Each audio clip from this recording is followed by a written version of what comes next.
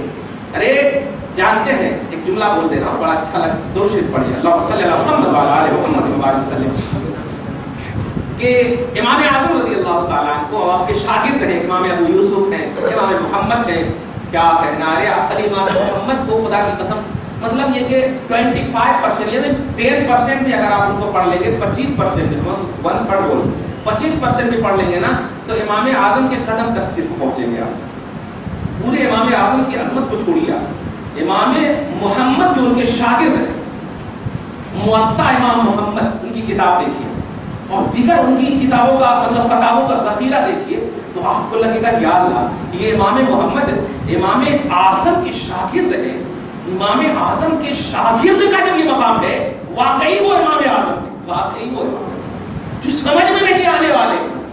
اسی لیے لوگ گمراہ ہو رہے ہیں، سمجھ میں نہیں آتا تو گمراہ ہوتے ہیں۔ جیسے ہم لوگ بھی کبھی پڑھاتے ہیں، کسی بچے کو سمجھ میں نہ آئے تو ایسے ایسے ماتھا کرتے ہیں۔ ہم لوگوں کو بھی کبھی کبھی جب سائنس پڑھتے تھے، عربی سائنس پڑھتے تھے، دماغ والی بات پڑھتے تھے، نہیں سمجھ میں آئے تو ایسے ایسے سر کرتے جاتے، تو سر جب مطلب نہیں سمجھ میں بات آتی تو وہاں پر ٹینشن ہوتا۔ تو پیارے آپ ٹینشن نہ لو، سمجھنے کی کوشش کرو۔ ہم سے سمجھ میں نہ آئے ہم سے بڑوں کی طرف جاؤ، سمجھ میں نہ آئے ہم سے بڑوں کی طرف جاؤ، اوپر کی طرف جاؤ۔ محبت تو بتانے یہ جا رہا تھا، امام محمد امام ابو یوسف شاگرد ہیں امام اعظم، جانتے ہیں کسی مسئلے پر یہ حضرات سے بحث جب ہوتی تھی تو ایسا ہوتا 40 دن تک بحث ہوتی تھی۔ جملے پہ غور کرنا، تم ایک دن میں فتویٰ دے دیتے ہو یار، تم ایک دن میں ہم سے بھاگ جاتے ہو، تم ایک دن میں بھاگ جاتے ہو، ہم کو سمجھا نہ سکے، نہیں وہ غلط ہے، وہ اس سے تعلق رکھتے ہیں، ایسا ویسا، ایک دن کی بات کر رہے ہیں۔ لیکن علمی بحث 40 دن تک باتیں بند ہو جاتی تھیں، لیکن جب دسترخوان بچتا تھا تو محبت کا ماحول قائم ہوتا تھا۔ دیکھ رہے تو علمی بحث کرنا، علمی گفتگو کرنا یہ بہت ہی اچھی چیز ہے، بہت ہی اچھی چیز ہے، لیکن اس میں اخوت میں، بھائی چارگی میں، محبت میں، رشتہ ایمانی میں اس میں کمی نہیں آنی چاہیے۔ افسوس ہوتا ہے کہ اگر کبھی کوئی تکلیف ہو گئی کسی سے تو راستہ آپ چینج کر لیتے ہو۔ راستہ چینج کرنا تو یہ شیطان کا کام ہے، شیطان کا کام ہے۔ عمر نے کبھی راستہ چینج نہیں کیا، شیطان نے عمر سے راستہ چینج کر لیا۔ اچھوں کا کام نہیں ہے راستہ چینج کرنا۔ آپ کو تکلیف اگر ہے تو آپ ملیے، بار بار ملیے، زبردستی آپ کوشش کیجئے سمجھنے کی کہ ہم کو سمجھنا ہے، وہ سمجھنا ہے۔ خدا کے واسطے قدامت پرستی مت لائیے، شخصیت پرستی نہیں، انہوں ایسا کرے، انہوں ایسا کرے، نہیں، مصطفیٰ سب سے بہترین اسلام کے ایکسپلینر ہیں، ان کو پہلے سمجھیے، ان کو سمجھنے کے لیے صحابہ کا دامن تھامیے، ان کو سمجھنے کے لیے تابعین کا دامن تھامیے۔ ڈائریکٹ نہیں سمجھ سکتے، آپ نہیں سمجھ سکتے، انگلی کیسے قرآن پہ رکھنا ہے وہ تو آپ کو نہیں معلوم۔ سلمان فارسی سے ابو داؤد شریف کے جامع ترمذی میں بھی ہے اس بات، حضرت سلمان فارسی یہودی کی ایک جماعت آ کر کے کہتی ہے، وہ جماعت سلمان فارسی سے، ہاں اچھا 2 بات اس میں ثابت ہوگی، دیکھیے گا مزہ آئے گا آپ کو اس حدیث سے بات سننے میں، کہ ان نبیکم قد علمکم کل شیء حتی الخراء، یہ جملہ یہ مذاق کے طور پر، ہنسی کے طور پر، کہ تیرے نبی کیسے ہیں یار، اس طرح سے تیرے نبی کیسے ہیں یار، وہ ہر چیز تمہیں سکھا دیتے۔ آپ کو سمجھ میں نہیں آیا اس لیے آپ کے منہ سے کچھ نہیں نکلا۔ ہر چیز سکھا دیتے ہیں. جملے پہ غور کریں. اب کوئی اعتراض ہوگا یار کہ نبی کوئی چیز نہیں جانتے. یہ یہودیوں اور کفار کا عقیدہ تھا کہ مصطفیٰ ہر چیز سکھاتے ہیں. ارے جو ہر چیز سکھائے گا وہ ہر چیز اس کو معلوم ہوگا تب تو. قد علمکم، یہ جملہ ہے علم معلم سے، قد علمکم کل شیء، بہت ان اللہ علی کل شیء قدیر رٹے ہوا، قد علمکم کل شیء، ہر چیز تیرے نبی سکھاتے ہیں. یہ کفار کی جماعت کہہ رہی ہے، مذاق کے طور پر ہی صحیح لیکن کہہ رہی ہے قد علمکم کل شیء، کیونکہ حقیقت اسے کہتے ہیں کہ دشمن بھی جس کی گواہی دے. حقیقت کا کبھی بھی دشمنوں نے بھی اختلاف نہیں کیا، ہمیشہ اعتراف کیا. نہ ماننا الگ چیز ہے، نبی کو نہیں مانا، لیکن مانا ہے کہ وہ سچے ہیں. میں نہیں مانتا، سچے ہیں، سچے ہیں یہ بات ہے، لیکن میں نہیں مانتا. تو نہ ماننا یہ الگ بات ہے، لیکن اعتراف حقیقت مصطفیٰ کفار نے بھی کیا. آپ مومن ہو کر کے ریجیکٹ کرتے ہو، کہتے ہیں تمہارے نبی کیسے ہیں کہ ہر چیز سکھاتے ہیں، یہاں تک کہ بیت الخلا میں کیسے بیٹھنا چاہیے. دیکھیے گا حتی الخلا کیفیت القعود عند الجلوس، یعنی بیت الخلا میں کیسے بیٹھنا چاہیے اس کی کیفیت بھی بتا دیتے ہیں. وہ کہنا یہ چاہ رہے تھے کہ یہ چھی یہ سب بات. تو آقا علیہ الصلوۃ والسلام کا غلام ایکسپلینر دیکھیے کیسے کر رہے ہیں. فرماتے ہیں ہاں اجل، اجل کا لفظ اجل میں نے ہاں یس ہاں میرے نبی ایسے ہی. کیونکہ اگر نہیں بتاتے تو پتہ نہیں پاؤں اوپر کر کے پیخانہ کرتے ہیں یا پاؤں ادھر کر کے پیخانہ کرتے ہیں. یہ میرے مصطفیٰ کا احسان ہے کہ ایسی جگہ میں بھی پاکی کا درس دے رہے ہیں. فرماتے ہیں آقا کہ اس وقت تک نیچے نہ بیٹھنا جب تک کہ نہیں، اس وقت تک کپڑا نہ اٹھانا جب تک کہ تم نیچے نہ بیٹھ جانا. حتی یبلغ الارض، زمین میں جب قریب ہو جاؤ تو کپڑا اٹھانا. وہاں پر بھی عزت کا درس دے رہے. دیکھا آپ نے مصطفیٰ جان رحمت کا احسان ہے صلی اللہ تعالی علیہ وسلم. درود شریف پڑھ لیں اللہم صلی علی محمد وعلی آل محمد مبارک وسلم. تو آج کا یہ خصوصی پیغام درود تاج کے حوالے سے آپ ذرا سمجھیں. سید المرسلین یہ قرآن پیغام، اس کو فالو نہیں ایمان میں آپ داخل. اب اس کے بعد ہے شفیع المذنبین. بڑی محبت سے آپ سنیں، اس پر بھی اعتراض ہے آپ کو تو پھر آپ اپنی الگ صف واقعی بنا لیجیے. یہ خدا کہہ رہا ہے، ہم نہیں کہتے. کیوں؟ اس لیے کہ مغفرت والی وہی صف ہوگی جو مصطفیٰ کی شفاعت کا منتظر ہو. مغفرت اسی کی کرے گا اللہ تبارک و تعالی کہ اے میرے حبیب سل تعطا اشفع تشفع، مانگو میرے حبیب، جو مانگو گے آپ کی مانگ پوری کی جائے گی، اور شفاعت کرو آپ کی شفاعت قبول کی جائے گی. اللہم صلی علی محمد صاحب التاج. اب یہاں سے آتے ہیں سید المرسلین شفیع المذنبین. اے اللہ ہم گنہگاروں کی شفاعت کرنے والے محمد عربی پر درود نازل فرما. ہے کسی کو اعتراض؟ نہیں اعتراض. ہاں اگر تقوی والے ہیں تو آپ رہیے اپنے پاس، لیکن خدا کی قسم جب ابو بکر وغیرہ کی کیٹیگری، صحابہ کرام کی کیٹیگری میدان محشر قائم ہے، نوٹ کیجئے گا میدان محشر قائم ہے. کیونکہ 10 شوال کو امام اہل سنت کی ولادت کا بھی موقع ہے، ایک شعر میں ہم ان کی بارگاہ میں خراج عقیدت پیش کر رہے ہیں. سبحان اللہ. اور شفیع المذنبین سے ریلیٹڈ ہے بات ہے. سبحان. میدان محشر قائم ہے، صفیں لگی ہوئی، انبیاء کرام کی صفیں لگی ہوئی ہیں، تمام مغفورین کی، متقیوں کی، پرہیزگاروں کی صفیں لگی ہوئی ہیں. صحابہ کی صفیں لگی ہوئی، تابعین کی صفیں لگی ہوئی، بزرگان دین جتنے بھی ہیں سب کی صفیں لگی ہوئی ہیں. ہم گنہگاروں کی بھی صف لگی ہوئی اور تھرا رہے، کام رہے. اتنے میں سبحان اللہ قرآن پاک سورہ واقعہ میں آپ پڑھیے، خدا کی قسم مصطفیٰ تشریف لائیں گے.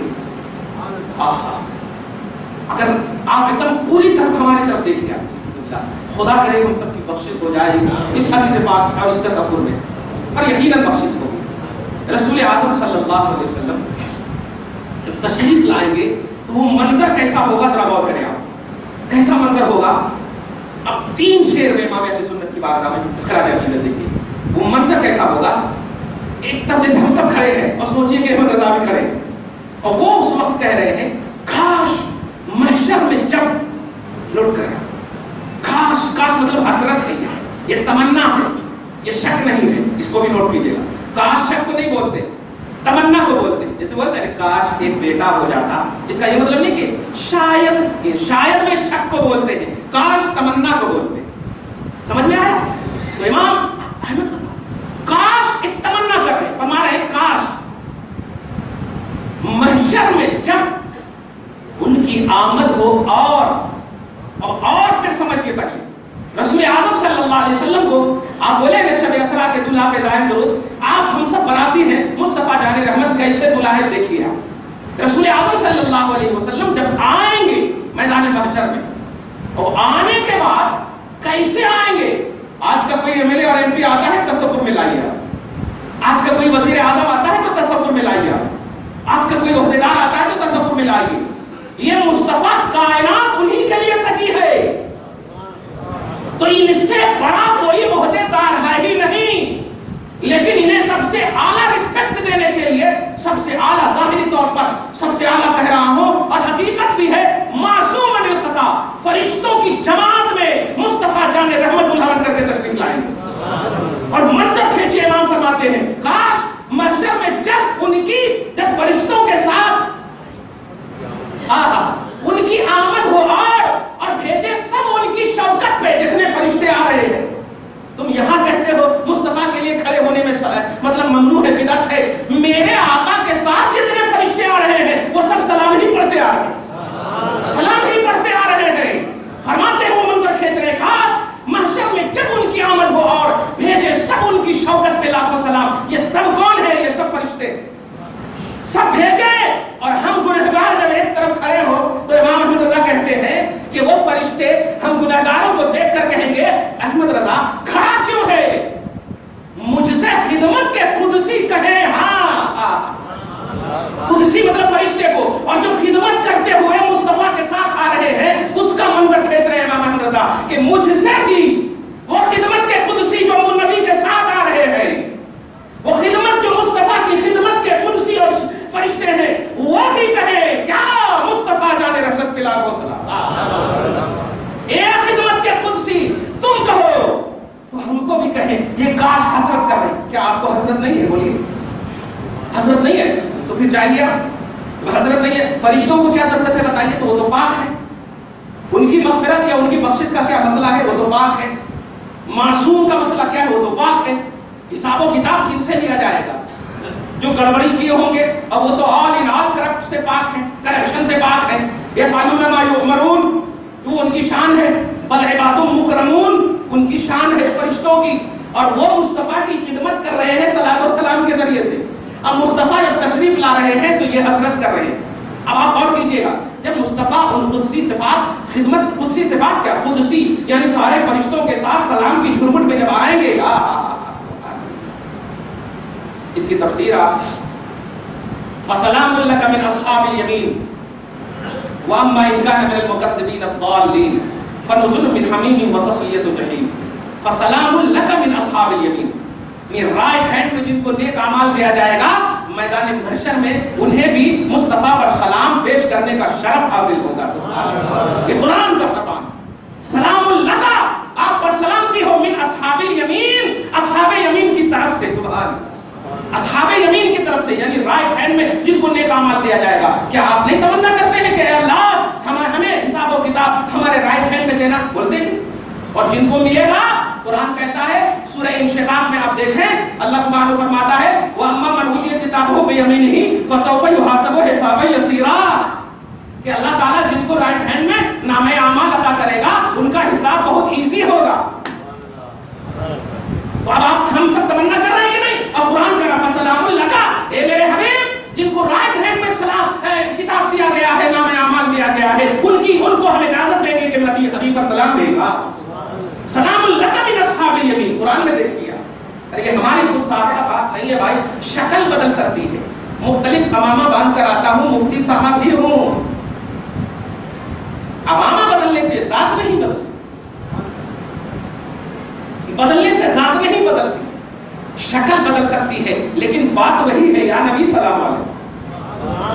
وہ عربی میں ہے السلام علیکم یا رسول اللہ، یہ اردو میں ہے السلام علیکم یا نبی سلام علیکم، بات وہی ہے، مقصد وہی ہے، حکم وہی ہوگا۔ ایمان والوں نوٹ کرنا اب جو کہہ رہا ہوں، تو یہ حسرت تھی، ہم نے خراج عقیدت پیش کیا۔ ایک اور شعر، تو جتنے بھی متقی پرہیزگار ہوں گے یہ سب ایک طرف، ہم گنہگار ایک طرف، اور جب ہم گنہگار ایک طرف ہوں گے تو منظر اب آ گیا ہوگا آپ کو پورا، الحمدللہ کیسے رسپیکٹڈ ماحول میں میرے آقا تشریف فرما ہے۔ ہم گنہگار ڈر رہے ہیں کیونکہ ہم نے دنیا میں بھی دیکھا کہ ہم نے کچھ نہیں کیا۔ ارے جنت کا پروانہ ملنے والے کی تکبیر تحریمہ نہیں چھوٹی، ہمیں تو کسی پروانہ میں نہیں نوازا گیا ظاہری طور پر۔ ایمان ہے، امید رکھتے، نوازا نہیں گیا ہے آپ کو کہ عبداللہ فی الجنہ آپ کو کہا گیا، آپ کا نام زید ہے تو زید فی الجنہ نہیں کہا گیا، لیکن ابو بکر فی الجنہ، عمر فی الجنہ، عثمان فی الجنہ، علی فی الجنہ، طلحہ فی الجنہ، زبیر فی الجنہ، سعد فی الجنہ، عبد الرحمن فی الجنہ۔ یہ صحابہ کو جنت کی بشارت مل گئی ہے، لیکن خدا کی قسم جنت کی بشارت کے بعد بھی کبھی بھی نماز نہیں چھٹی، کبھی تکبیر تحریمہ نہیں چھٹی، کبھی رسپیکٹ کرنا نہ چھوٹا، کبھی عزت کرنا نہ چھوٹا، کبھی تعظیم کرنا نہ چھوٹا، کبھی توحید کا دامن نہ چھوٹا۔ بتائیے ایسے سب حضرات کے سامنے آپ کیا کر سکتے ہو؟ ہے آپ کے پاس کوئی پروانہ؟ ہے آپ کے پاس کہ کچھ بھی پیش کر سکو؟ خالی صحابہ دیکھیں گے نا تو آپ کے ایسے پنچر ہو جائیں گے ساری حالتیں، دیکھیں گے صرف کہ ارے میرے کو جنت کی بشارت مل گئی تھی، 40 سال ہی کی عمر میں اور 60 سال زندہ رہا اور 20 سال تک پھر بھی کوئی عبادت نہیں چھوٹی، اور تجھے تو کچھ نہیں ملا پھر بھی تو حی علی الصلاۃ کے وقت سویا ہوا رہتا تھا، رات بھر ولیموں میں رہتا تھا، فجر کی نماز غائب کرتا تھا، ماں باپ کو ستاتا تھا، بھائی بہن کو تکلیف دیتا تھا، حقوق العباد کی بےمانی کرتا تھا۔ کتنا کرپشن ہے تیرے پاس بتاؤ؟ میں تو ایک شعر میں کہہ دوں، ایک تو زخم نہیں سارا بدن چھلنی ہے، درد بیچارہ پریشان ہے کہاں سے اٹھوں، درد کو سمجھ میں نہیں آ رہا ہے کہ کہاں سے اٹھوں، اس لیے کہ پورا بدن چھلنی ہے، پورا کرپ ہو۔ ایسے عالم میں پیارے اب منظر لے آؤ، میدان محشر میں ہو آپ، چاہے ملک شام میں ہو یا عرفات میں، میرا آقا خدا کی قسم جس جگہ پر بھی ایک محبت کی جملے جلدی سے بول کر کے کیچ کیجئے گا، دیکھے گا جب میں عرفات میں ایسے ہی 2 رکعت ایک جگہ نماز پڑھ رہا تھا تو میرے کچھ مجاہدین وغیرہ کچھ چاہنے والے بولنے لگے آپ سجدہ لمبا کیوں کیے تھے؟ تو میں نے ایک جملے میں کہا شاید میرے آقا کا قدم یہاں پڑا، بس تم ہمارے پاس اکابرین بھی تھے، واہ بیٹا اس طرح سے شاید میرے آقا کا قدم پڑا ہو، کاش میرے آقا کا قدم پڑا ہو اور میرا سر ان کا درد۔ درود شریف پڑھ لیجیے، اللہم صلی علی محمد وعلی آل محمد وبارک وسلم۔ تو ہم سب گنہگار کھڑے ہیں، سارے متقی پرہیزگار کھڑے ہیں، مصطفیٰ تشریف لا رہے ہیں، تشریف لائے۔ اب سارے فرشتوں کو اشارہ ہو چکا، اب کہاں کیسے کس طرح ہونے والی ہے وہ سارا منظر ایک مستقل ٹاپک ہے۔ بس مصطفیٰ آتے ہی جب ہم گنہگاروں کو دیکھا، متقی پرہیزگاروں کو دیکھا مسکرا اٹھے، ہم گنہگاروں کو دیکھا تو رو پڑے اور سجدے میں گر گئے، اچھوں کو دیکھا تو مسکرا اٹھے، گنہگاروں کو دیکھا تو رو پڑے، اور رو پڑنے کے بعد مجبوری اور لاچاری میں نہیں رو رہے ہیں، سجدے میں جب گرتے ہیں مولا ایسے منظر ایسے عالم میں حساب و کتاب کا سب کی زبان پر اعلان کرنے والا مولا کہتے ہیں میرے حبیب تم نے سجدہ کیوں کیا یہاں؟ نہیں آج تو تیرے جمال کو دیکھوں گا اور حساب کو آسان کروں گا۔ میرے حبیب ارفع راسک، اپنے سر کو اٹھائیے، اپنے سر کو اٹھائیے۔ جب میرا آقا اپنے سر کو اٹھاتا ہے اس کے بعد کہتا ہے مانگیے جو بھی مانگنا، جو بھی مانگنا۔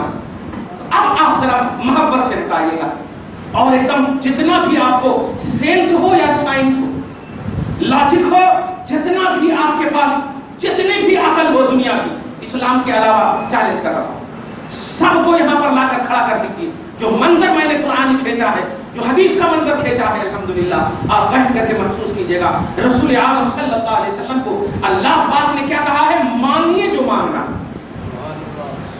اور جب دنیا میں جب بھی تھے, ظاہری طور پر کی بات کر رہا ہوں, زیب بھی ایک سیکنڈ کے لیے بھی تکلیف ہوئی مصطفیٰ کو, بار بار وار کر کے جبرائیل کو کہا ہے جبرائیل میرے حبیب کو تکلیف ہوئی ہے, وجہ تکلیف پوچھ جا کر کے, تکلیف کی وجہ کیا ہے پوچھ جا کر کے دنیا میں.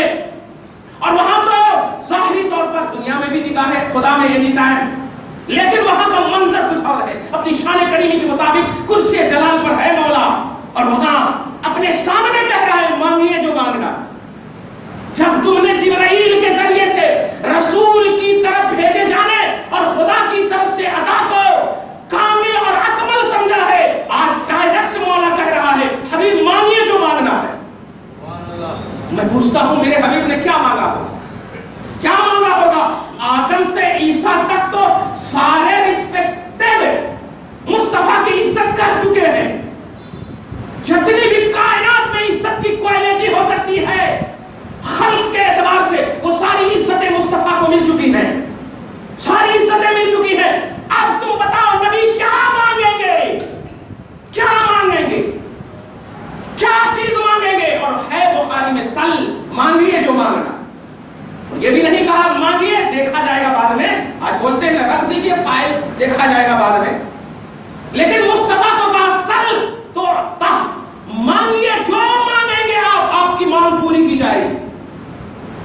اور اس کے بعد کہتے ہیں جن آپ ادھر دیکھ کر مسکرائے ادھر دیکھ کر کے مسکرائے نہیں روئے ہیں, آپ جن کی شفاعت کرنی ہے کیجیے آپ کی شفاعت قبول ہو. تو اب سنیے امام کہتے ہیں آخری شعر میں ان کی محبت میں جو 10 شوال کو ان کی ولادت کا موقع ہے, توجہ سے سنیے. فرماتے ہیں واہ کیا حساب افزا شفاعت ہے تمہاری, واہ واہ. شوق افزا بولتے ہیں آپ کے شوق کو بڑھا دینا, یعنی جو آپ مطلب یہ کہ جہاں پر ہیں اور جس شوق سے کھڑے ہیں وہ شوق بڑھتی رہے, بڑھتی رہے. اب جیسے آپ دیکھیے نا, اب افطاری کے وقت جو ہے اس سکوڑیے کا شوق رہتا ہے, تو ارے وہ سکوڑیاں لاؤ, وہ سکوڑیاں لاؤ, وہ سکوڑیاں سے جو شوق بڑھ رہا ہے, میں فار ایگزامپل کہہ رہا ہوں, اب شک نہیں کر رہا ہوں آپ کے اوپر, تو اس شوق بڑھنے والا جو پہلو ہے, فرماتے ہیں کیا حساب افزا شفاعت ہے تمہاری, واہ واہ واہ, یعنی مزہ آ گیا. گنہگار کی فہرست میں کھڑے ہو کر امام کہہ رہے ہیں مزہ آ گیا. کیسے کہ مصطفیٰ جان رحمت نے جب اچھوں کو دیکھا تو اس کی طرف نہیں, ہم گنہگاروں کو دیکھا تو خود تشریف لا رہے ہیں, خود تشریف لا رہے ہیں. پیارے محسوس کرو خود تشریف لا رہے ہیں میرے آقا جن کو تم نے مانگا ہے, یا رسول اللہ اپنا دیدار کرا دیجئے.